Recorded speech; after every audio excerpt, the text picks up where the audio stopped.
മലപ്പുറം ജില്ലയിൽ വേങ്ങര മണ്ഡലത്തിലെ കണ്ണമംഗലം പഞ്ചായത്തിലെ 16-ാം വാർഡിൽ മത്സരിക്കുന്ന റെയ്ഹാന കാപ്പൻ വെറുമൊരു സ്ഥാനാർത്ഥിയല്ല. അനുഭവങ്ങളുടെ തീച്ചൂളയിൽ വെന്തുരുകി ഫാഷിസത്തെ പൊരുതി വിജയിച്ച പെൺകരുത്താണവർ. സിദ്ദി കാപ്പനെ നിങ്ങൾ മറന്നുകാണില്ല. ഉത്തർപ്രദേശിലെ ഹാത്രസിൽ കൂട്ടബലാത്സംഗം ചെയ്ത് കൊല്ലപ്പെട്ട അധികാരത്തിന്റെയും സവർണ മുഷ്കിന്റെയും ഹുങ്കിൽ ജീവൻ നഷ്ടപ്പെട്ട ദളിത് യുവതിയെക്കുറിച്ച് പുറം ലോകത്തെ അറിയിക്കാൻ ശ്രമിച്ചതിന്റെ പേരിൽ തുറങ്കിലടക്കപ്പെട്ട മാധ്യമപ്രവർത്തകൻ. രാജ്യദ്രോഹവും വർഗീയ വിദ്വേഷം പരത്തലും UAPAയും ഉൾപ്പെടെയുള്ള വകുപ്പുകൾ ചുമത്തി മധുരയിലെ ജയിലിൽ തളയ്ക്കപ്പെട്ട കാപ്പൻ ഇനി പുറം ലോകം കാണില്ലെന്ന് കരുതിയവരായിരുന്നു ഏറെയും. എന്നാൽ തന്റെ 3 മക്കളോടൊപ്പം നീതിബോധമുള്ള എല്ലാ മനുഷ്യരുടെയും മുന്നിൽ തന്റെ പ്രിയതമനു വേണ്ടി അധികാരത്തിന്റെ ഇടനാഴികളിൽ എല്ലാ വാതിലുകളും മുട്ടിയ റെയ്ഹാന ഒടുവിൽ വിജയം നേടുക തന്നെ ചെയ്തു. എല്ലാ ദുഷ്പ്രചാരണങ്ങളെയും അതിജീവിച്ച് അവർ സിദ്ദി കാപ്പനെ പുറം ലോകത്തെത്തിച്ചു.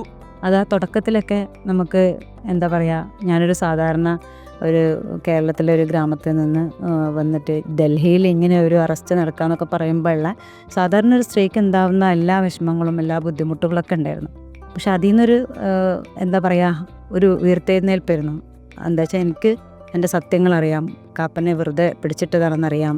അപ്പം ഞാൻ മിണ്ടാതിരുന്ന് ഇവിടെ നിന്നിങ്ങനെ കരയുന്നത് കൊണ്ട് കാര്യമില്ല എന്നുള്ളതുകൊണ്ട് സത്യം എൻ്റെ പിന്നാലെ ഉള്ളതുകൊണ്ട് തന്നെ എനിക്കൊരു ഊർജ്ജം ഉണ്ടായിരുന്നു. അതിൻ്റെ പിന്നാലെ പോകണം, മോചനം ലഭിക്കാനുള്ളതൊക്കെ എടുക്കണമെന്നത്, അങ്ങനെ ഒരു പ്രചോദനമുണ്ട്.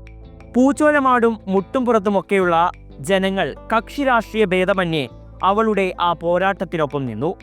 അദ്ദേഹത്തിന് ജയിലിലായ സമയത്ത് ഒരുപാട് മനുഷ്യരുടെ പ്രാർത്ഥന ഉണ്ടായിരുന്നു.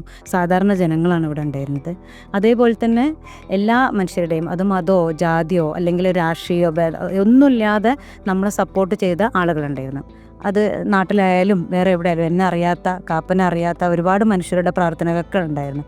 അതുപോലെ തന്നെയാണ് ഇപ്പോഴും. ഞാനിപ്പോൾ ഏത് വീട്ടിലേക്ക് കടന്നു ചെല്ലുമ്പോഴും ഞങ്ങളെ കുട്ടിക്ക് വേണ്ടിയിട്ട് ഇറങ്ങിയൊരു ആളെ, അവൾക്ക് വേണ്ടി അവളൊരു സപ്പോർട്ട് അതെനിക്ക് കിട്ടുന്നുണ്ട്. സാധാരണ ഒരു വീട്ടമ്മയിൽ നിന്ന് ഇന്ന് കാണുന്ന രാഷ്ട്രീയ കരുത്തിലേക്ക് റെയ്ഹാന എന്ന സ്ത്രീ എത്തിയത് ആ പോരാട്ടത്തിലൂടെയായിരുന്നു. 2.5 വർഷമായിട്ട് ഞാൻ 2.5 വർഷം കുറച്ച് മുന്നേ കാപ്പനിങ്ങനെ ജയിലിലൊക്കെ ആയി.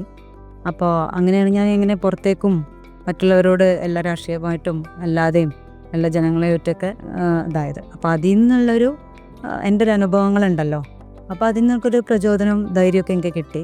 അപ്പോൾ സ്വാഭാവികമായിട്ടും ഞാനൊരു സ്ഥാനാർത്ഥിയാവാം എന്നെനിക്ക് തോന്നി. അതുകൊണ്ടാണ്. അതല്ലേ അത് മറ്റുള്ള പാർട്ടികളോടുള്ള വിരോധമോ അതൊന്നുമല്ല, എൻ്റെതായിട്ടുള്ളൊരു ഇതിലെത്തുക എന്നുള്ളതാണ്. ആ കരുത്തിന്റെ ബലത്തിലാണ് റെയ്ഹാന കാപ്പൻ കണ്ണമംഗലം പഞ്ചായത്തിലെ 16-ാം വാർഡിൽ സ്വതന്ത്ര സ്ഥാനാർത്ഥിയായി ജനവിധി തേടുന്നത്.